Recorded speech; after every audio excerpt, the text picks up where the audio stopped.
I know in one of my more recent videos, I talked about this situation that happened with my cosmetology transcripts and having to file a complaint against the instructor who was a friend of my mom. And in that video, I explained the situation and I talked about how I received a letter in the mail saying that my case was in its final stage and that it was being reviewed and there was going to be a decision made. I got a letter the other day, and in the letter they were saying how they found fault against this person. And they said that because the instructor did not handle the situation the way that she was supposed to, she has to now pay a fine or she'll lose her license. The whole reason for me filing the complaint is for me to hopefully get my transcript in return, which she actually did send them the transcripts, but ended up getting fined as well. And it wasn't for like a couple $100. Like, it was a pretty hefty fine.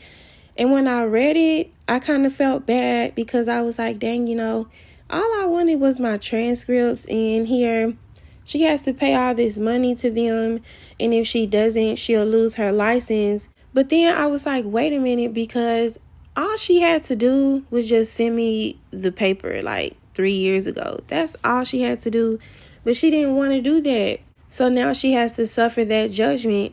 And although I did feel vindicated, I also felt kind of bad, because I don't know, maybe that's just the heart in me. But God related that to the judgment of my enemies, the judgment of your enemies, and how when they receive judgment, it's going to be a lot worse than it quote unquote has to be. It's going to look like they got hit a lot harder than they actually deserved. And I mean, I had no choice but to make peace with it, because at the end of the day, I know you can't go messing with God's people and thinking it's just going to turn out great for you.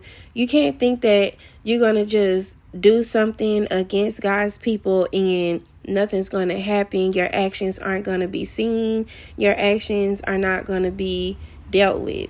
That next night, or like 2 nights later, I ended up having this dream. I was looking at all of this stuff, surrounded by the things that God had promised me, standing in my promised land. And I was just like, wow, God, this is way more than I would have expected. To the point it didn't even really feel fair. It didn't even feel compatible. I don't want to say it felt like I didn't deserve what I saw, but it was more so that I just could not make sense of what I saw and why it was that God would bless me with that amount. I couldn't see anything. I didn't know what I was looking at. It's like in the spirit I knew, but I could not see with my natural eyes. And I just remember thinking like, dang, God, thank you.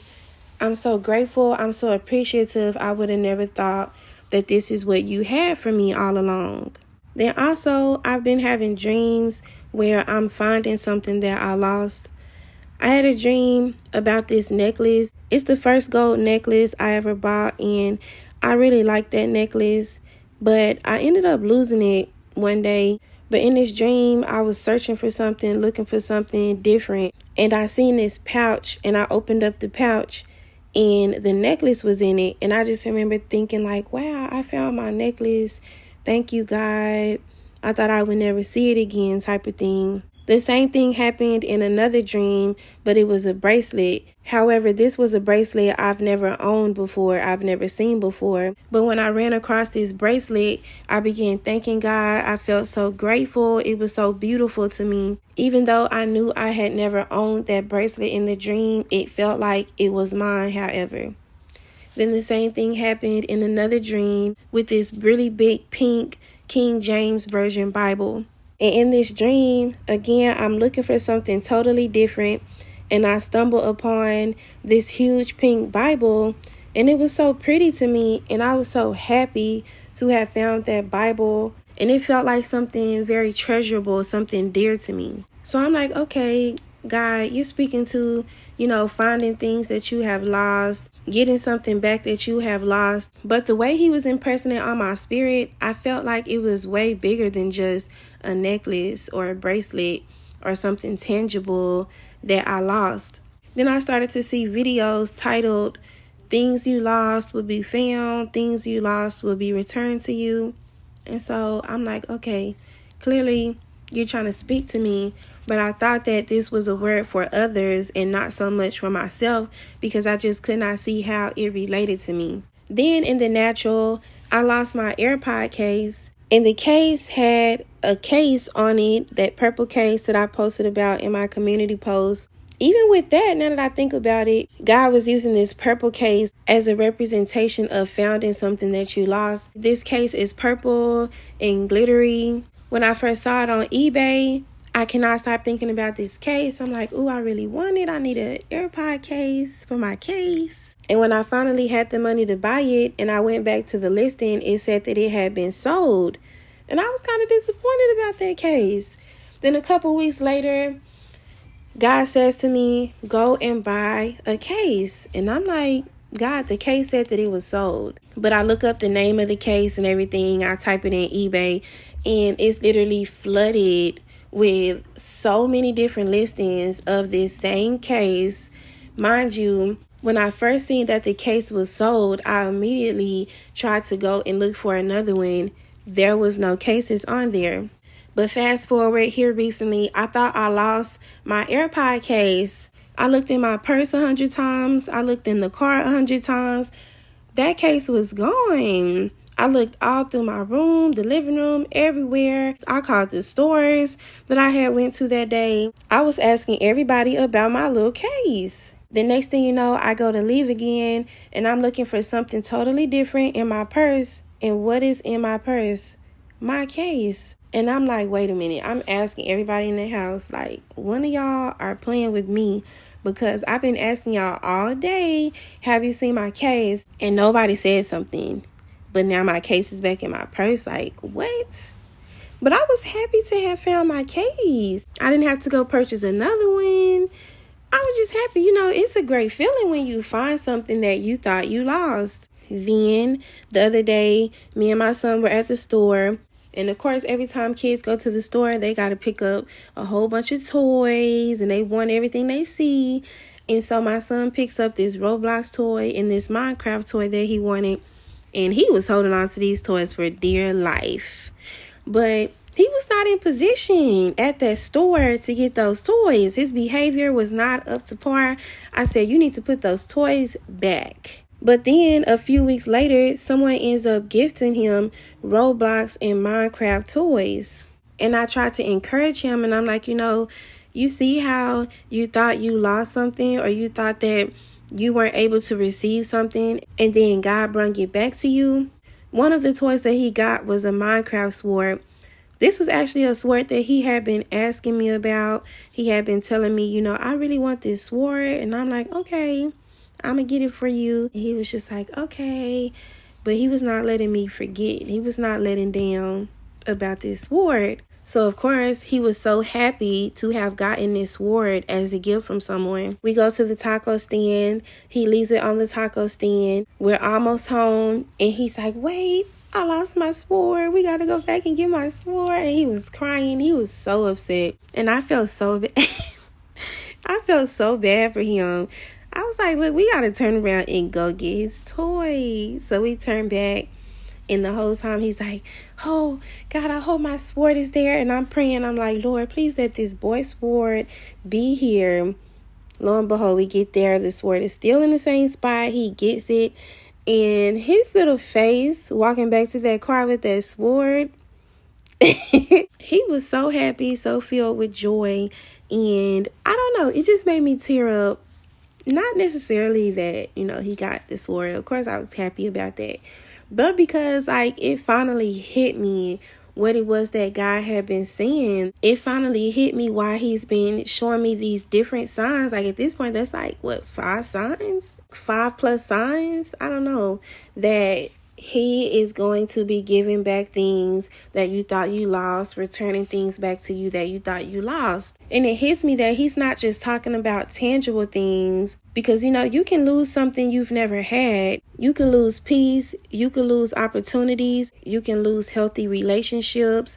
You can lose joy, health, wealth. God is saying that you will find what was stifled, what was prevented, what was restrained, what was held back, what was suppressed. The definition of lose is be deprived of or cease to have or retain something. Cause someone to fail to gain or retain something.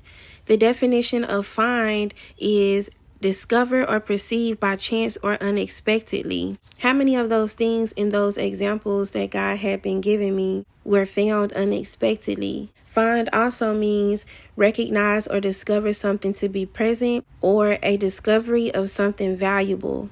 Then last night, one of my sisters sent me this Facebook Live, and it was a man I've never seen before. Mind you, she had no idea what he was going to be talking about on that live. It had just started, but she was just like, I feel like that this is for me and you. And I was like, okay. And I watched it.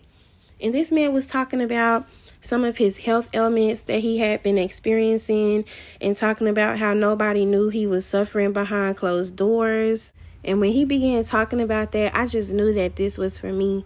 And he also talked about how God told him he's making it up to him. And he talked about the words replenish and restoration.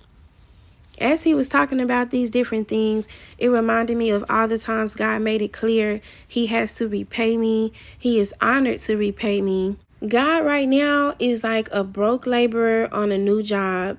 A broke handyman who just got a new job. I'm ready. All the tools are together. You just tell me when and where, and I'm there. God is gutting out your life. And as I was writing out these notes and God gave me that analogy, he began speaking to me saying that he is gutting out your life. He is gutting out our lives. Sometimes it's better for a contractor to gut out a building than it is to fix it. I'm not really familiar with that type of thing, and I just looked up what does it mean to gut out a house or gut out a building. And it says that gutting a home means you are ripping out the entire interior down to the studs, sometimes doing work to the exterior of the home as well. In contrast, when you remodel, you are just redoing certain aspects of it. And through that, God was saying, a lot of us are back at square one or doing seemingly worse than ever before. But don't let the enemy trick you into believing that God has abandoned you or shamed you. God does not want to just fix some things. He's doing a total restoration. And of course, like I said, I don't know nothing about that type of thing. So in my mind, I related it to nail techs and doing nails. I thought about how nail techs don't like to work over other people's work because they don't know what products were used or how the products can react with their products. They don't know how intact the foundation is. And they don't want to run the risk of having their names attached to work that may have looked good but didn't last or cause their clients to experience like a bad chemical reaction or something. So it's better to just take everything off, remove everything, and start from scratch. So that way you know that the foundation is intact and everything is everything. God wants to put his name on you. That's why he has gutted your life so that the total restoration that takes place can only be in his name. After God gave me that revelation, it reminded me of after I watched that man's live last night, I played this song called Isaiah Song. And in the song, the man says, "You love impossible situations. You love when I come to the end of me because it's just the beginning of you. You love when I'm empty because it's just more room for you." And when I heard that in that song, that's when I really began to understand, like, okay, this is why everything looks so empty and broken down, mismanaged. This is why it looks like everything has now fallen apart. It reminded me of when God said to me that he emptied me out in a way that only he can fill me back up. James 1:9 says, believers in humble circumstances ought to take pride in their high position. A humble circumstance is a high position. Anytime you find yourself in a humble circumstance, you are in a high position. You are positioned for greatness. David had one of the lowliest circumstances as a shepherd boy, but was positioned as king. Joseph was left for dead by those he loved, but was positioned as ruler over them. Job lost everything except his life, but was positioned as one of the richest men in spiritual and monetary wealth. We ought to take pride in God gutting out our lives, putting us in back against the wall situations. We ought to take pride in being the one who God chooses to restore. Imagine God choosing you to put his name on. Imagine God choosing you to display his glory through. He could have chosen anybody. He could have chosen anything. We ought to take pride in being chosen to suffer like Christ so that we may reign like him. Yes, we lost it all, but the plan was always to gain more than you lost. Yes, we felt embarrassed, but the plan was always to be exalted. Yes, it was painful, but the plan was always to heal others through your pain. What you gain will be better than what you lost.